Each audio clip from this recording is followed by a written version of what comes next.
সকাল সকাল একটা কাজে যাচ্ছিলাম কিন্তু যেতে পারলাম না, জ্বলন্ত অবস্থায় গাড়ির একটা বিকট আওয়াজ হইলো। আওয়াজ হওয়ার পরে দিয়ে গাড়িটি গ্যার গ্যার আওয়াজ শুরু করে দিল। পরবর্তীতে আমরা মেকানিকের কাছে নিয়ে গেলাম। মেকানিক দেখে বললো যে এটা হচ্ছে গিয়ে গিয়ারের যে কুর্সি আছে, গিয়ারের কুর্সির যন্ত্রটি নষ্ট হয়ে গেছে। গাড়ি সম্পর্কে একটা আইডিয়া নাই। তো ভাইটি যেটা বললো যে গিয়ারের কুর্সি পাল্টাতে হবে। তো এখানে অনেক কাজ, অনেক গাড়ি, যে গাড়িগুলো আগে আসছে আগে তো সেই গাড়িগুলোই সারাতে হবে। তা আমরা অপেক্ষা করতে লাগলাম যে কখন আমাদের গাড়িটি কাজ ধরে। আমরা সব অপেক্ষা করতে করতে আমাদের পালা চলে আসলো।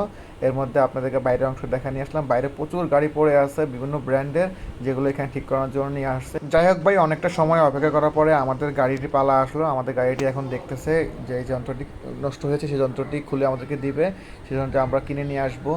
এই যে ভাই কাজ করতেছে মহাসড়ক সরকারে, উনি আমাদের দেশি ভাই, উনি আমাদের কাজগুলো করতে গাড়ির। এই যে এই যন্ত্রটি ভাই, এটাকে নাকি গিয়ারের কুর্সি বলে। তো আমরা এখন সাথে করে নষ্ট স্যাম্পলটি নিয়ে যাচ্ছে যাতে করে দোকানদারকে বুঝতে সক্ষম হই এবং আসলে যে মালটা মানে আসল যে মালটা সেটা নিতে পারি। এই গিয়ারের কুর্সি দুই ধরনের পাওয়া যায়, একটা হচ্ছে অরিজিনাল, একটা হচ্ছে ডুপ্লিকেট। তো আমরা অরিজিনালটাই চাইছি, তো আমাদের অরিজিনালটা এনে দিয়েছে। অরিজিনালটা 165 রিয়াল নিয়েছে। আর যদি আমরা ডুপ্লিকেটটা কিনতাম তাহলে 90 কি 100 রিয়ালে পেয়ে যেতাম। একটা জিনিস মনে রাখবেন, যদি গাড়ির কোনো যন্ত্রাংশ নষ্ট হয়ে যায় অবশ্যই অরিজিনালটি লাগানোর চেষ্টা করবেন, এতে করে আপনার গাড়িটি অনেক সুস্থ থাকবে। আমরা মানুষরা অসুস্থ হলে যেমন ভালো ডাক্তার ভালো ওষুধ খাওয়ার চেষ্টা করি, ঠিক তেমনই গাড়ির যদি যন্ত্রাংশ নষ্ট হয়ে যায় তখন ভালো মেকানিক এবং ভালো যন্ত্রাংশ লাগালে আপনার গাড়িটি দীর্ঘদিন সচল থাকবে।